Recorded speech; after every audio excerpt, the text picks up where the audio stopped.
Assalamu alaikum, everyone. Eid Mubarak. For those of you who I haven't greeted appropriately already, hopefully you enjoyed your Sunday or Monday, whenever you celebrated. I had the opportunity, alhamdulillah, I prayed behind Imam Ibrahim down in South Florida with my children, and then continued showered blessings with breakfast after Salah. Then we're over at with family friends doing our whole. It was just a beautiful day on Sunday. we celebrated Eid on Sunday. Beautiful, beautiful day, mashallah. And I really have to thank everyone, that all the brothers and the wives and the kids. It was just a beautiful day for Sunday. I couldn't have been more blessed, and of course I spent it with some of the people I'm closest to down here and my children. It was just a beautiful weekend, alhamdulillah. But about the sister's question, there's a real safe plant called wormwood, wormwood.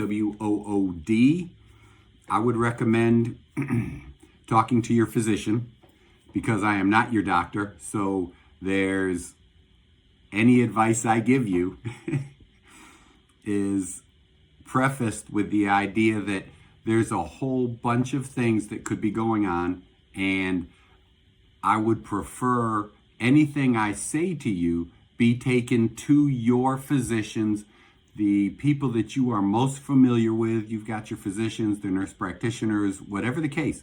See the people, ask the people about my recommendations before you implement them. Wormwood is a real good herb. I use a company called standardprocess.com. I have no affiliation other than I love their products. And they rep a company out of Australia. Their founder started a program also. The company is called McBride, and that is where I received my herbal prescriptionist certification. It's not an herbal educational American or university degree. It did improve my knowledge, and their company McBride is super, super honorable. Standard Process the same way.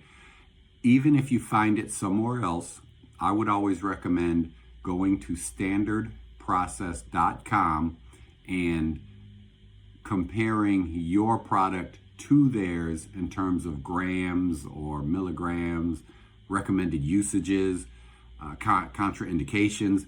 They have a very complete website, and that's what I base everything I do on, is standardprocess.com and McBride. They are two phenomenal companies, and they cold process all of their products so that they don't heat and kill the active ingredients, which is hugely important. Okay, so cold processing, really important. I think I've mentioned it before, how they dehydrate plants and they never heat them up over 72 degrees. So wormwood is a really great product, great herb. I would recommend, again, taking that idea to someone who's more familiar with you and ask them what they think.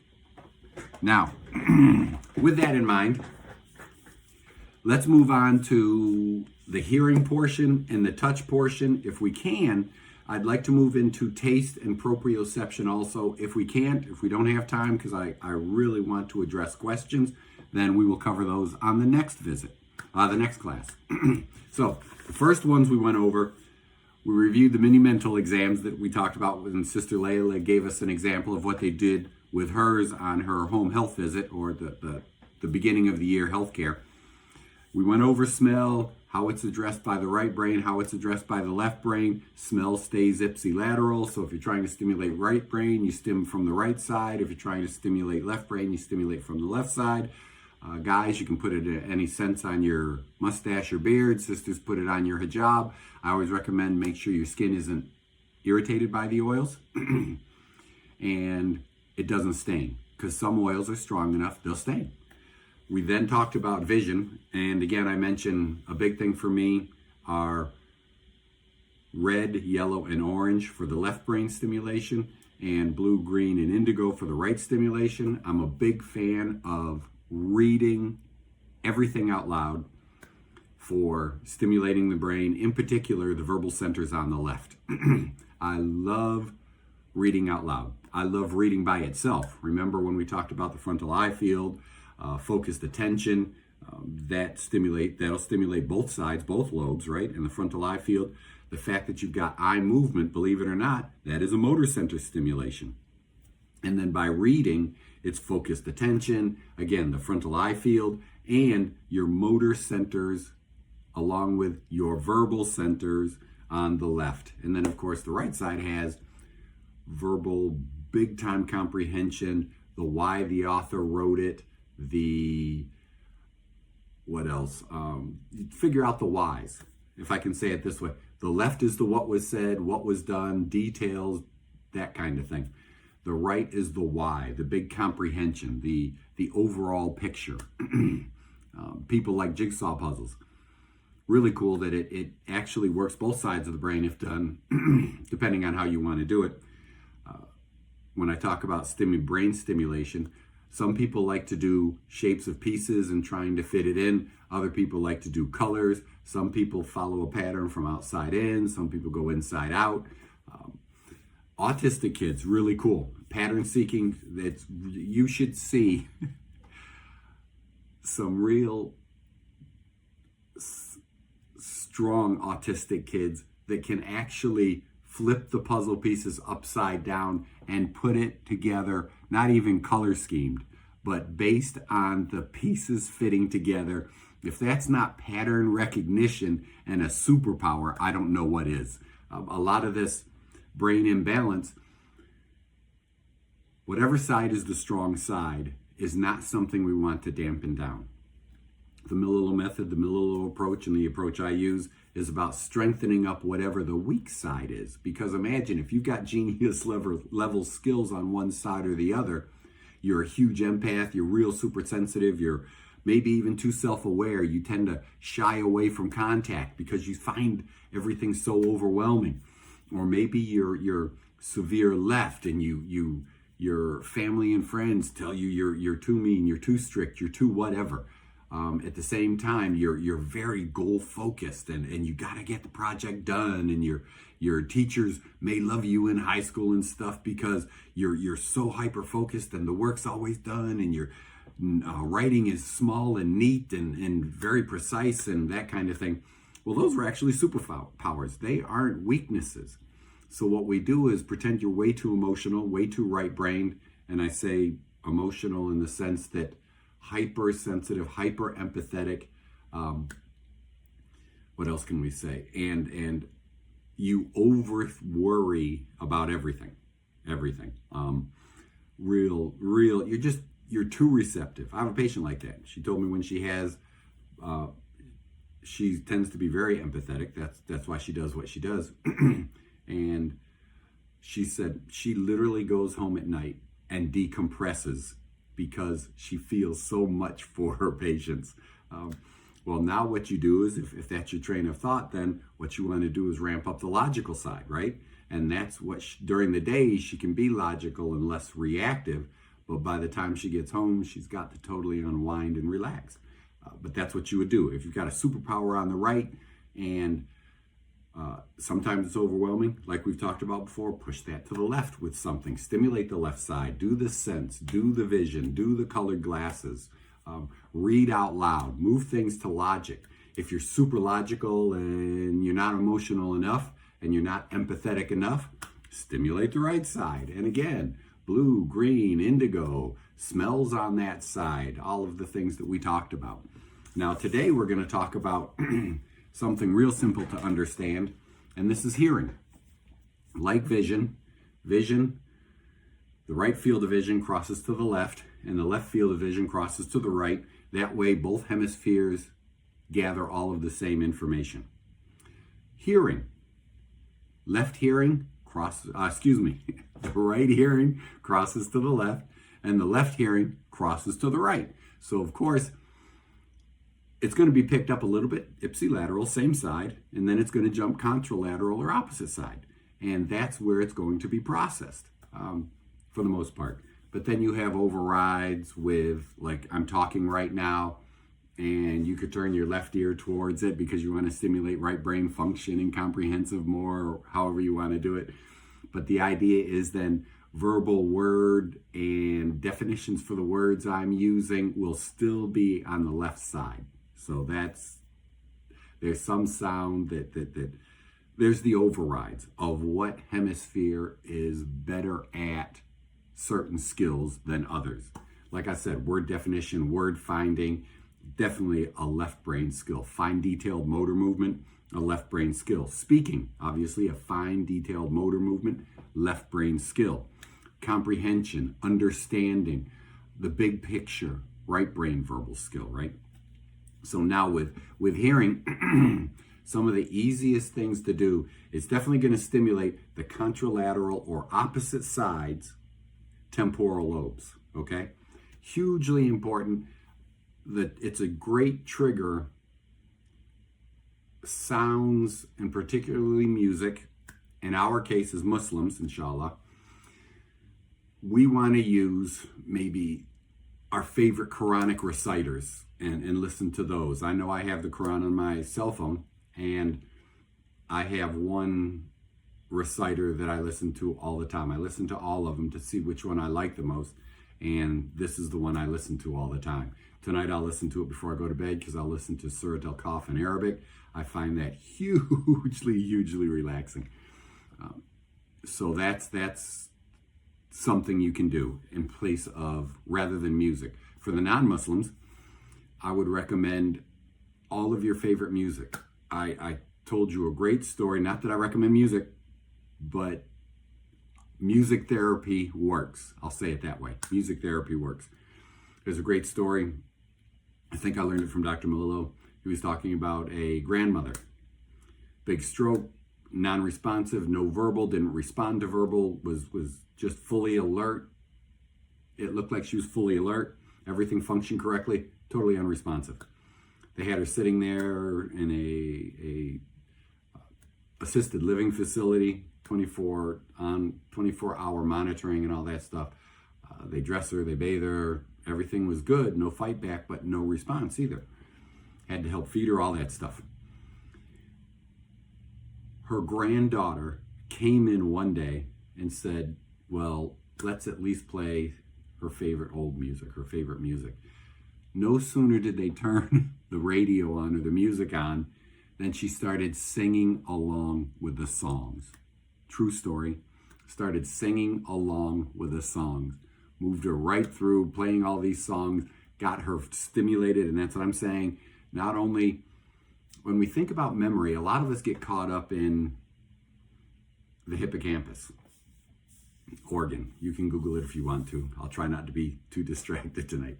The idea is, I'd rather have you think of the hippocampus as a memory janitor. And it comes in, places the memory somewhere, and then goes back and finds it, the memory, because it knows where it placed it, right? So, and we've talked about this before. So it's literally, yes, if you lose your hippocampus, dementia, Alzheimer's, it can really wreck everything, right? There are miracles, Allah knows best, but this story is meant to point out that there are different ways to stimulate and find memories. And then again, for some reason, her favorite songs, singing along, a pattern of movement, maybe it jumped into the basal ganglia because it was a habit, right? Singing songs, you recognize songs from 30 years ago, whatever the case is. And then they were able, because speaking is a fine motor movement, now think about the areas we just talked about, what they're stimulating. Both lobes, dorsolateral prefrontal cortex up there, your whole frontal lobe of comprehension, your fine motor skills, because she's singing with it. So you've got the motor control. I mean, think about how much stimulation that sound gave her.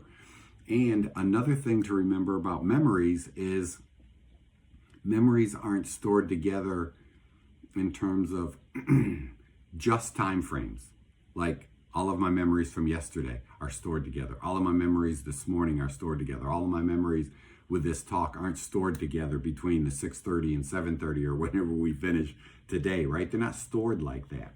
They may literally have different affiliations. You could pretend one of the things, I'm here in Florida now, or when I was in upstate New York growing up, I may have a memory of tobogganing.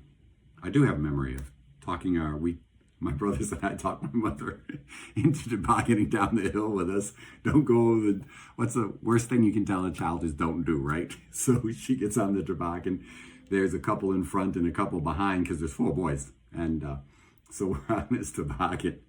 Last thing she says, don't go over the ramp we built in the backyard. Needless to say, I hope she forgives us for this. We went over the ramp. She got mad at us because, she got jarred more than teenage kids would get jarred. And but then think about that memory with my mother. And then pretend maybe the first time after she and my father moved to Florida, maybe she and I went to the beach together. And now I'm at the beach with her saying, oh, remember the first time we went together? And then I jump right over to, holy cow, remember that time in the tobogganing? And of course she remembers. And the memories didn't store in a time frame. They stored what we call temporal, T-M-P-O-R-A-L. Am I still spelling that right? Temporal meaning time frame. They didn't store temporally. They stored based on who it was. Say, my mother, important things that we did together, or the emotions, the love for each other, the joy of being in each other's company, okay? So that's why different sounds, different, in this case I mentioned songs or even Quran. Imagine you start reciting Quran, that stimulates a memory. That's why we should all learn Arabic. Very rhythmic in Arabic, isn't it? Beautiful, beautiful sounds. Oh my gosh. And then you got the sounds. There's a sound, a muadhin, if I'm saying that correctly, from Aleppo from years ago. That's always been my favorite adhan to listen to. So there are these things that can stimulate memories or stimulate other pathways to access brain stimulation and memory stimulation. So sound, whether it's, in our case, Quran, whether it's music for people, whether it's somebody's voice or certain sounds by themselves, they all help stimulate memory. There's emotions tied to that. And then, like I said, very important to the temporal lobes for sound. And as we mentioned, this was a big surprise when I learned it, sound being used for the what is it part of vision. You can even tie sound into vision because the parietal lobes are very important to proprioception. We'll talk about that. The parietal lobes are the where is it visual stream, and the temporal lobes are very important to the what is it visual stream. So the parietal lobes pick up speed and location, fast movements. It prefers fast movements because the reaction is going to be quick, and it's spatial. Parietal lobes and spatial, S-P-A-T-I-A-L, not C, but it's spatial awareness. And then you've got the temporal lobes, which are very what is it aware. What color is it? It likes colors. It likes details. It really, once you find out where it is, you've got to figure out what it is, right? And colors and seeing what kind of texture it is, how furry it is, how sharp the teeth look, the details, right? So sound is very important. Temporal lobes, and believe it or not, sound is important to vision. Next, I'd like to talk about touch. Huge, huge, hugely important. Touch is the opposite parietal lobes, the contralateral parietal lobes. So that's why I said if one of the sisters we talked about several weeks ago, or a couple of the sisters were on that conversation, talking about how they feel like they're hyper right and hypersensitive, hyper right and very right brain dominant. And one of the best ways, as we've talked about, to stimulate left brain is touch. Touch is hugely important. You've got light touch, you've got firm touch, you've got the vibration that'll come up under proprioception also, but you've got the touch stimulus. So if you want to stimulate your left brain, you're going to put the smell over here. You're going to sit on the right hand side of someone, because you're going to stimulate their left. You're going to talk to them from the from the right. So we've got sound. You're going to touch them, your husband, your spouse, your kids. While you're talking, put your hand on that shoulder, put the hand on the arm. If you're trying to be comforting, rub that shoulder, rub that arm. You don't necessarily, hugs are cool, don't get me wrong. You can bring it across, but that's going to be hyper right again. What you're going to do, but you're leaning in, so there's some right stimulating left. But what you can do is stimulate that left hemisphere, put the smell over here, sit over here so they're looking at you out of the corner of the eyes, rub this shoulder, comfort from this side, speak into this ear. All of that is going to stimulate the left side.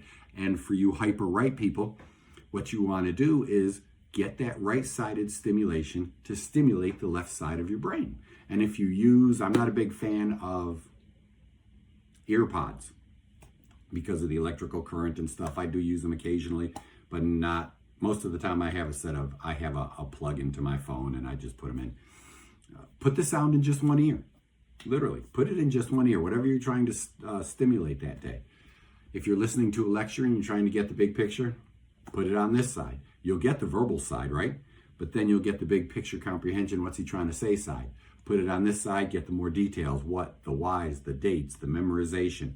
Left ear, right brain, why, who, what were the motivations, what else was involved, what was the backstory. Makes sense? That's the way to truly understand some history. But again, back to touch. Touch, all right-sided. We do a lot of therapies, particularly in the office. A lot of the offices and the doctors I talk with and follow, you'll see, we'll literally put the stim on, and I do a lot for my stroke patients. I'm in an area, I have a lot of geriatric stuff.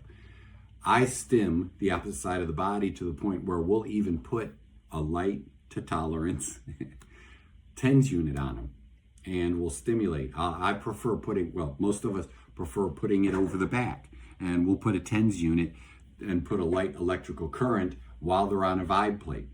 And if we really want to get serious about it, we pretend I'm stimulating the right side. I'll put the TENS unit on the left back, lower and upper back, cover all the muscles of the back, big muscles, right? Then you can have them stand on a vibe plate with the left foot and something stable with the right foot. And imagine how much stimulation is going on. At the same time, I use red light therapy, red and infrared. I use a class 3 laser. So at the same time, I'm doing touch with the TENS unit and the electrical current. That's a little ramped up for touch. We're also doing smells. We're using blue lights. We're getting them stimulated from the left corner of the vision to cross over to the right. So we're tying all of that together, with the big thing being touch and vibration there. Huge, huge, huge. And sisters and brothers, if you want to, you can literally get a super inexpensive, rechargeable, wherever you buy it, TENS unit. Stick it on and stimulate the side that you want to cross over and stimulate, and then tie in the sense, the sounds, everything we've talked about already. What's really cool is touch for the parietal lobe. It's not just where it is, but you're also going to be talking about things like graphesthesia, what else? Where's my list? Stereognosis. These are things where if you're working on yourself, or you're working with someone that does have a functional disconnect syndrome, or a little bit of an imbalance from one side to the other, you can literally, if I want to pretend I'm going to do right just because I'm right-handed, you can write in their hand. That's the graphesthesia part. You can trace out one number at a time, trace out a number, make it real simple as you're doing it, right? And the way they are familiar with it, okay? So you're going to trace 1 through 9 in the palm of their hand and have them identify it. You can also do the alphabet. Trace out the alphabet in the hand, on the leg, bigger muscles. But the hand is more detailed. So I like, believe it or not, in this case, I'm using smaller, but more detailed sensitivities. So I'll trace a number or a letter in the hand. As they get better, there's less sensitivity as I work up. Then I'll also use the leg, because now we're really, if they start getting all the letters right and all the numbers right, we move away and we move to larger muscles, because the muscle's bigger, but at the same time, your leg isn't as detail sensitive as your hand is. So when we're first starting, I like to use the increased sensitivity. And whatever side you're going to do, remember the right hand crosses over. And then you've got stereoagnosis. What you're going to do is have them close their eyes or blindfold them, younger children, cover their eyes, help them out, or have them reach into a bag and identify something they're familiar with. You can try it on yourself, separate out your house key from your car key. Well, car keys are pretty obvious now, but you could separate your keys. Don't do it if you're afraid of losing them. But the idea is you kind of throw something in a bag that you can close and reach around. And with kids, I like to try to identify, we'll talk about textures first, then we'll talk about shapes, real simple circles, real simple triangles, and you train it in first where they can see it, because I want them to imagine what they're feeling. And this is called stereoagnosis. Stereoagnosis. 1-0. And literally, have them reach into a bag, soft texture bag, because that's very comforting for kids that are a little hyper. And is that a square? Is that a circle? Or is that a ball even? Squeeze it. Is that a ball? Is that hard? Is that soft? Is that fluffy? Is that your favorite toy animal? Whatever you want to throw in there, throw in the bag and have them identify. And again, right hand for left brain. The right brain is more sensitive to this. So I like to use the left hand. I like to start with the left hand because the right brain is more sensitive to it. And then you can see, but if they're super right brain, I go right after the right hand. That's not an issue. I'll double down on their weakest side. If I am doing both sides, I'll do the weaker side, I'll do the stronger side, then I'll jump right back and do the weaker side again to train it in. I do very little for the strong side until we start tying it in with cross-body activities to get them to use both sides together. Believe it or not, just a simple punching bag as a cross-body activity is really cool. Toe touches, shoulder touches, I'm telling you, real simple stuff. But of course I use red and infrared laser a lot, so that helps speed up the brain's reception because it gives it more energy, and we could talk about that forever too. But touch is hugely important. I really like, along with the graphisthesia, the writing in the hands and the reaching and identifying things that you can't see, there's something really cool called haptic, H-A-P-T-I-C, sense. This is feeling and identifying the pressure. It would be feeling and identifying where the pressure is. What else? You also have, temperature, texture. We talked about that. This is really important under the word haptic, though, if I spelled it right. And then you have vibration on the skin. Really, really stimulating part of touch. Vibration is really, really cool.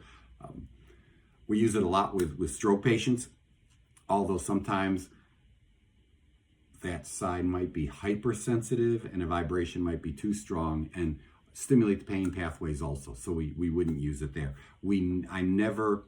I don't use, and most of us don't use, negative stimulation at all. We don't want to fire up. If that's the only pathway that works, we're going to figure something else out. And you see how the hearing, the vision, the taste, the touch, the smell, all these things can overlap and stimulate similar areas. And particularly when we talk about an organ called, and I really recommend look this up because we could do a whole lecture on the hypothalamus by itself and the regulation of homeostasis. We've used this word before. Keeping a constant temperature, a constant controlling your appetite, controlling body temperature, sweat, thirst, hunger, emotional states, your autonomic system, your heart, your lungs, your respiration rate, your heartbeat, blood pressures. Oh my gosh. The hypothalamus is the great regulator. So you can come in from different ways, stimulate that, and that will bleed up into cortical areas that it used to stimulate. And we can strengthen it that way too, through corresponding organs, brain organs in this case. And I really like vibration because think about what's going to happen here. I think I've talked about it before. The vagus nerve. Ooh, vagus nerve is so sensitive to vibration and touch. I like to vibrate the throat because you have cranial nerves there. And we'll talk about a couple of those in a minute with taste. But I really like vibrating the throat, vagal nerve stimulation. You've got right around the ears, the auricular branch, as we talked about before, of the vagus nerve. The auricular branch is right here at the edge of the ear canal. You don't have to go all the way into the ear canal. Right on the edge is the only surface area that the vagus nerve actually comes to. So that's really important. Now, vibration and touch. Vibrate your abdominal cavity. Let me lower this for a sec. Vibrate your whole abdominal cavity. You've got your intestines here. You've got some hugely important organs. You've got your stomach. You've got your liver, your kidneys, your spleen, your gallbladder, and this gigantic intestine. Intestines, small and large. And then the large on the way out, when I'm massaging constipated patients, I don't do a lot of it because it can be time consuming, but we might light this area up, and then I'll teach them to briefly massage, apply the pressure side to side, up and down, whatever they want to do. Then what you do is trace out the colon just to stimulate, because this is how you're gonna end your constipation. Okay, you're gonna come up, across, and down, and slightly back towards center to encourage peristalsis, or intestinal movement, okay? And at the same time, we would use cold laser, the red and infrared, and somewhere between 600 in the red side, the color that we can see, and infrared is usually over 800. Most of the devices you can buy off the shelf places are 880, I believe. There's even some good research. One of the guys I follow, he just released a really cool picture and video. I shared it on my Instagram. You can certainly look at that if you want to. It's Dr. Daniel McBride on Instagram. And Ryan Cedermark, Dr. Ryan Cedermark, RyanCedermark. You can go, I gotta tell you, I would recommend following him right away. I reshare a lot of his stuff. He's really into finding that research. Great personality. He's up there in Atlanta. Phenomenal stuff. He talks a lot about the vagus nerve and the red and infrared he just talked about this week. But it's really important. I'll double down. We'll vibrate the stomach, the whole abdominal cavity, and we'll red light it at the same time. At home, I recommend patients massage it, hand massage, and also massage guns. Hugely simple. You can get really, really inexpensive massage guns and just hold it. If I'm going to, after a workout, if I'm working on my legs, I'll literally, same side, hand and leg, and work my whole leg, and as much as I can reach with that hand, then I'll switch hands and do the other side. And typically I'll do one leg, then switch and do the other leg, then I'll go to the upper body, and then I'll go to the upper body, and then of course to get the opposites like that. And I do it on purpose because I'm literally trying to stimulate the brain like that. And it's not as complicated as it sounds. It's just making it a habit. It really is. And the vagus nerve is huge. You can massage gun that, but you can also have, you can use the vibration. I also use in the office, we use something called RezziMax, RezziMax. Look at their videos on YouTube. Again, I have no association other than I love their product. You can look at their videos on YouTube, and you can also look at the product. But in the office, especially with some of the kids, when I first start working with someone, I'm not sure how they're going to respond. So I use my less expensive, if I'm going to let an autistic child hold it, or I'm going to let someone with a little emotional dysregulation, my PTSD or something, I usually start with my less expensive pieces first, I'll be honest with you, and then I move into, the reason I like the Resimax is Sharik, oh, I don't remember his last name. He put it together with specific frequencies in mind. That's why I also use the laser I use. Specific frequencies. There are over 250 settings in my handheld laser. Everything from something as superficial as acute lower back pain, chronic lower back pain, all the way through, or what I could target an organ, all the way up to brain settings, whether it's a whole lobe or it's the brain waves, alpha, beta, theta, delta, gamma. You can look those up if you want to, really cool stuff. And it covers everything, covers the gamut of things. And I use a lot of class 3 cold laser. I like cold because I can literally target a spot and leave it there and then move it. The class 4s, I'm always worried about those because they create heat. And I don't use class 4 except for muscular stuff. Well, we don't even have a class 4 in this office. After touch, let's see, and the vagus nerve, yes. After touch, we've got taste. Taste is hugely important. It stimulates, and all of these are also stimulating to the brainstem. Taste in particular, because that's going to stimulate cranial nerves 7, 9, and 10. One of the ones I always remember from school is bitter back 9. The bitter taste is on the back of your tongue, and that's cranial nerve 9. So you've got 7, 10, what did I say? I'm sorry, 7, 9, and 10. And cranial nerve 10 is vagus, stimulating digestion. So you've got 3 different cranial nerves in the pons and the medulla, 2 hugely important areas, the whole brainstem, but there's a lot going on in there. And I think I've mentioned primitive reflexes before. That's pretty much where your primitive reflexes are also.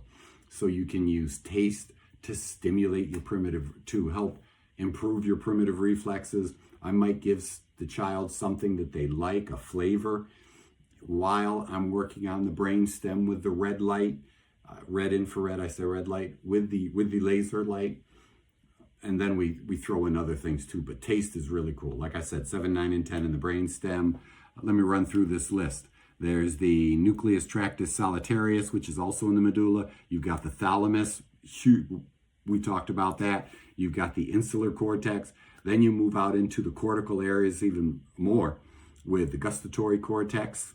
I think that's Brodmann area 52.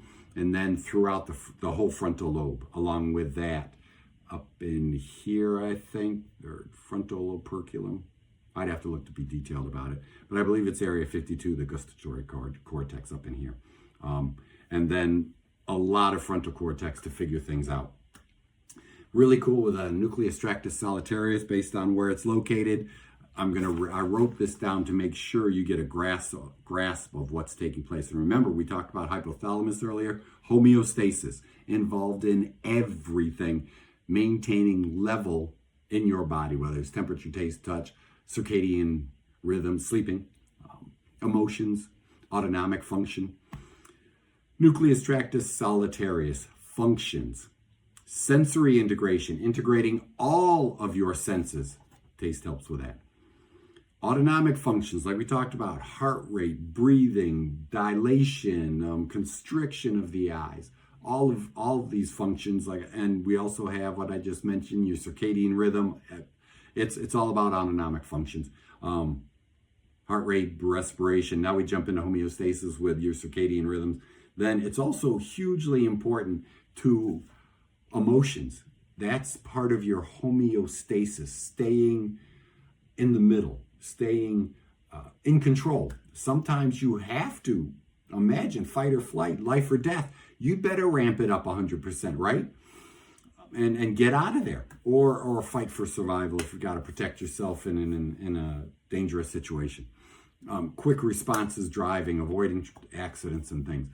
Hugely important also is the nucleus tractus, NTS, nucleus tractus solitarius.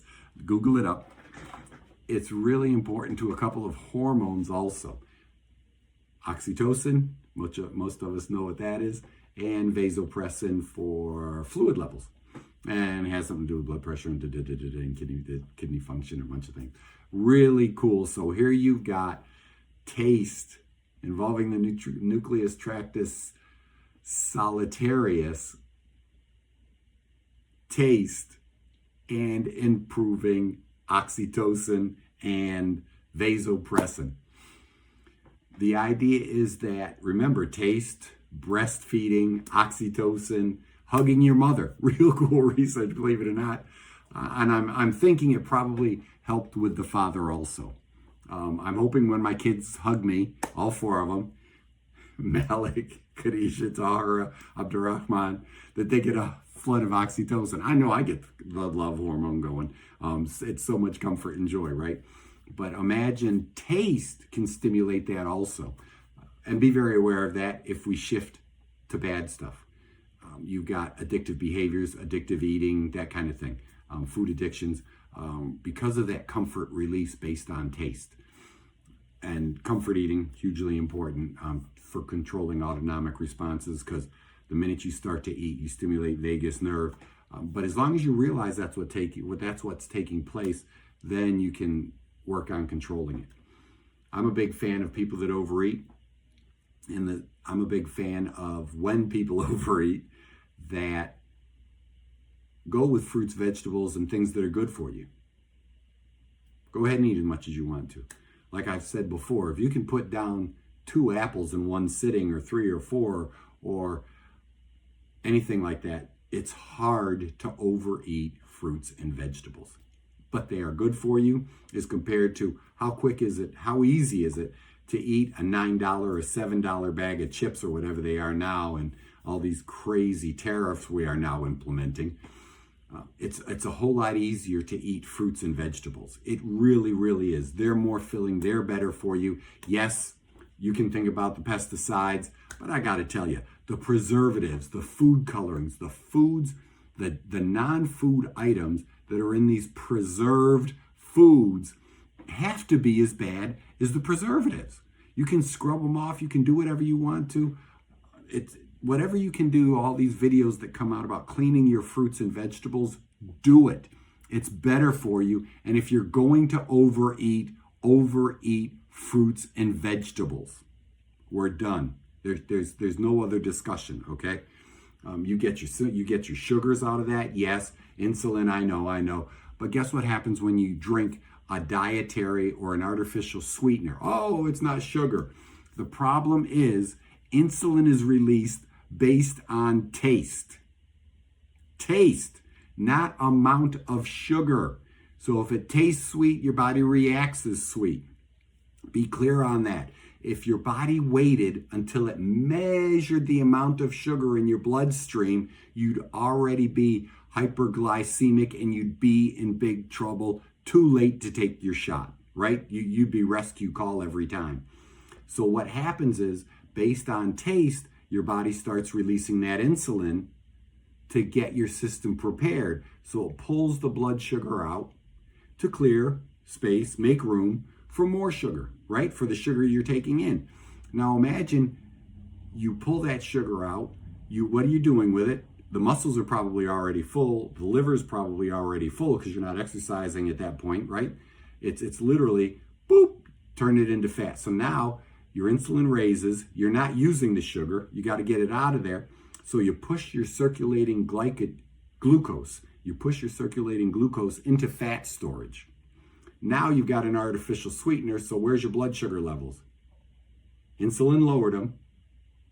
Now you take artificial sweetener. Now the artificial sweetener gets there, and your brain measures it. Your body measures it, and it says, "Wow, we're hypoglycemic because we didn't replace it." So what do? You go back and get something else to eat or drink, and da da da da da da da da. Talk about insulin dysregulation and decreasing the cellular sensitivity to insulin. You've got to be very aware of that. Taste is huge. I talk about it in a good way, but it can also work against you. I'm not a big fan of artificial sweeteners. Now there's other things, and I won't go into all that. But again, talk to your physician, find a documented doctoral, and we all know one, a doctoral level nutritionist, and let them teach you how to do that stuff correctly, okay? Very hugely important because taste can work for you and against you. And finally, let's see, 721. Finally, I'd like to talk about proprioception.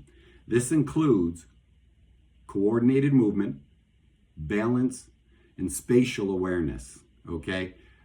From a big picture idea, you take the proprioception, and that's a very fine-tuned definition would be, where am I in space? Where am I in terms of where are my body parts? I'm going to close my eyes, okay? My eyes are closed, nose, finger, this pointing finger to thumb, pinkies together, middle fingers together, ring finger, pointers again, and blah, blah, blah, blah, blah, blah, blah, blah, blah. Okay, so my proprioception in front of you guys was okay. Alhamdulillah. So the idea is proprioception, where you are in space. Now that you know where you are in space, then you can better coordinate your movements because you know where your limbs are. If I'm going to reach for the pen, I quick look. Yes, I put it there. I get it. I put it back. I move around. I reach for it. I get it. Put it back. I put it over here. I've got this proprioceptive memory almost. I'm going to reach out, grab it, and I can feel it. I'm not looking at it, so I can feel it. I know this is the pen, not a sheet of paper, as we talked about earlier with stereoagnosis, right? So I grab my pen. I should have tricked you and pulled up a sheet of paper. But the idea is that proprioception, because I know where I am, I can relate myself how much I should reach over to grab the pen, how much I should reach over to set it on the desktop in the space it came from. Hugely important. A lot of left brain people, that's a right brain skill. So proprioception is really important, and it's important in my treatment protocols with ADHD, autistic, and the different types of ADHD, whether it's a strong right or a strong left, particularly with strong left brains. Strong left brains are usually, since proprioception tends to be a right and particularly parietal lobe, but a right brain skill. Left brains can learn it. That's not an issue, but it's more of a struggle. And the farther out you are on that left brain level or that line, the worse most, there's always exceptions, the worse their proprioception will be, the worse their self-awareness will be. Remember the emotional stuff? Super self-aware, super right brain. Not aware, strong left brain. That's why left brain dominance and the skewed, when they are way out there, like our reelected white guy and his friend, total left brain, corrupted left brain dominance.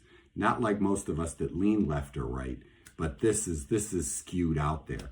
You saw the one guy, the friend, actually almost cry because his stocks were collapsing, and he doesn't understand how people can use the word mean 3 times in an interview. They're being mean to him. This is a guy that can only relate to himself. And he's not even good at relating to himself, because if you saw the kind of weird dance movie, I mean, talk about embarrassing a whole race of people, right?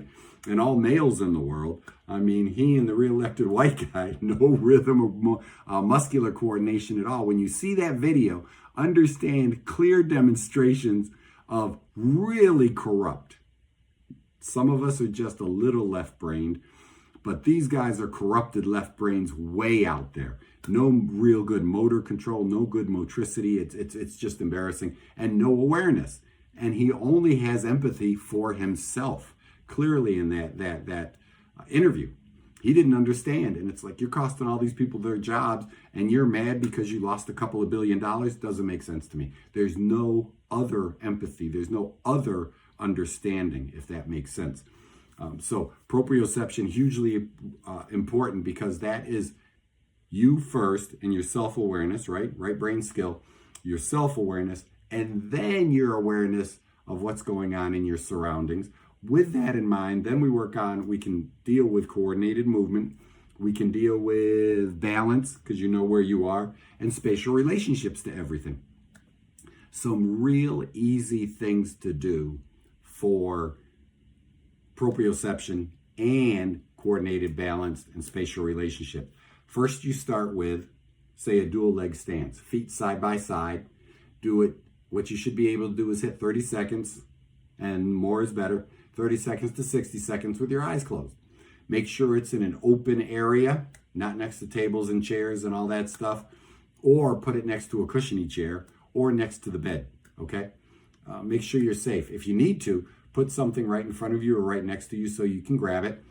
You're going to do eyes open first. Practice that. Once you can get 30 seconds without wobbling, now you're going to, this is called dual stance. Now you're going to do dual stance with your eyes closed. Then you're going to do what we call tandem stance, heel to toe, all right? And again, 30 seconds eyes open, 30 seconds eyes closed. More is better. This is really hard. And then what you're going to do, this would be more right brain stimulation because it's pretending to be my left foot, and I'm putting more weight on the left cerebellum, more stress, more weight is on the back leg, and it's going to be left cerebellum stimulates right frontal lobe and right hemisphere, okay? And then you switch feet, and most of your weight would be centered over your right foot, so that's going to be right cerebellum, left frontal lobe, cerebellum fires into the frontal lobes, cerebellum and whole left brain, right? And you do that 30 to 60 seconds. Last but not least for stances, single leg. Now we're going to do whatever leg you want to. Most right-handed people stand better on their left leg. Hugely important. Make sure if you want to, you've got something close by to grab. I'm not lying. When I'm testing my patients, I'm right next to them during these balance tests. And they're standing right there, one leg. You can lift the leg however you want to, straight out in front of you. I like pulling the leg up. You can bend the leg so that 50% of your lower leg is in front of your leg, if it's like this. And this is your foot back here, and your knee is right here. So the lower leg is right there. The foot is behind you, and the front of the leg is in front of you so that you got evenly distributed. I tend to just lift my legs straight up with a bent knee, whatever you want to do. Most right-handed people stand better on their left leg at first because that's our plant leg for kicking things. That's our jump leg. And then it's a surprise when the right leg is worse, and vice versa for the left-handed people. But then you do single leg, 30 seconds eyes open, 30 seconds eyes closed. Really great training for your cerebellum, for your frontal lobes, and for proprioception because you're feeling yourself, okay? And you'll be surprised when you do it, how hard things become when you take out your vision, which is the great override. Your vision talks to your brain. Your brain believes what your eyes see first. That's why these what do you say, not hypnotists, but these guys that do things with their hands, magicians and stuff. There's a lot of distracted movement when it's a personal up front, and they untie people's tie while they're talking, and they'll take stuff off of them. It's pretty funny. But the brain believes more of what it sees than of anything else, okay? Then we're going to talk about, and you can also use unstable surfaces, soft, thin to thicker mats, Bosu balls, younger people. Most of us older people don't use a Bosu ball, okay? The idea is squishy surfaces so that there's a little bit of joint play, makes it even harder. What's really cool, this is for coordinated movement and really stimulating all of the brain. I like task gait analysis, or what we call dual task analysis, dual task gait, however you want to say it. What you're going to do is you're going to walk forward smoothly. Walk forward and backward, forward and backward, forward and backward, forward and backward. And you'll notice it's harder to walk backwards even though it's a smooth, flat surface. Now what you do, that's your normal gait. Now I'm going to ask you to count backwards while you're walking. Count backwards from 100 by 3s or 100 by 7s. What happens is when you get this dual task gait analysis, you'll come across, if there's any hesitation, it's usually indicative of a frontal lobe, if there's hesitation, but also hugely important because these two fire together, cerebellar activity, frontal and cerebellar working together, and then you've got both hemispheres working together. So what you do is you literally walk forward, counting backwards from 100 by 3s or 7s I like, because it's very challenging. And then once you get good at that, then walk backwards counting by 3 or 7 from 100. Hugely important for balance and coordination and proprioception. Remembering, because now what's really challenging about this is you're focusing on remembering what number you just said and what number you are walking or what number you're trying to get to, like 100, 97, 94, 91, 88. See there already, and I'm not even walking. Imagine how hard it is when you're walking and trying to be smooth with your gait. Really cool, really cool challenge for everything up here, believe it or not, but in particular your frontal lobe, your cerebellum, and your overall, your parietal lobes with overall awareness. You're stimulating, especially if you do it out loud, you're stimulating your temporal lobes, bringing in some vision, watching where you're going, and then get crazy with doing it with your eyes closed. Make sure somebody's there to warn you, right? Or it's a real clear backyard, right, in the grass. If you do stumble, you're in the grass. I love dual task gait analysis, whichever titles you want to use. Then really cool, like I said, proprioception is finger to nose, finger to finger. Really cool, like I said, like I was going with a pen right here. The idea is have someone use sound and awareness at the same time. Pretend I want to stimulate my left brain. Someone stands to my right side. This is kind of cheating because I can feel my right hand. But imagine you're here. I'm going to use my right hand because it's left brain, right?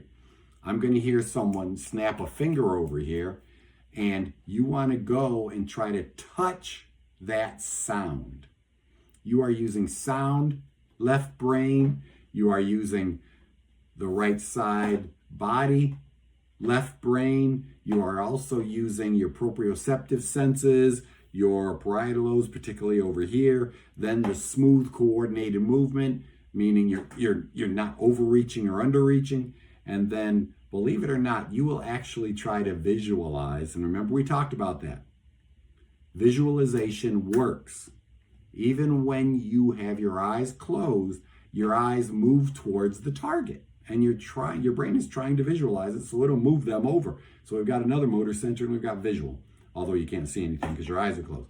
But imagine snapping the fingers over there, left brain stimulation, fingers over here, right brain stimulation, and then stand on one leg. When you get super advanced, and whoever's testing them, stand close. What else did I want to mention with that? Okay, complicated movements. Really simple. You can do this with your arms and your legs. Really great. I do this a lot. It'll be real simple once you start practicing.